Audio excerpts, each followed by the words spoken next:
Hello friends, ये मेरा Yamaha visit version 2 ये 2 साल पुरानी है।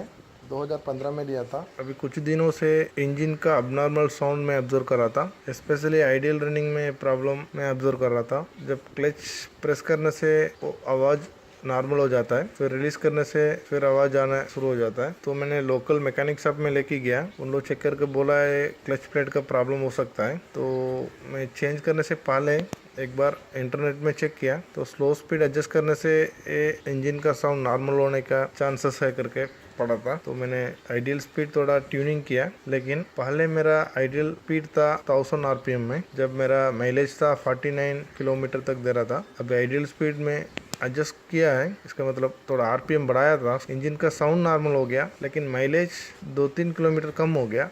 अभी फ़िलहाल 46 किलोमीटर तक दे रहा है अभी, लेकिन इंजन का साउंड एकदम नॉर्मल हो गया, एकदम स्मूथ हो गया। चलिए दिखाते हैं आपको कैसे किया है।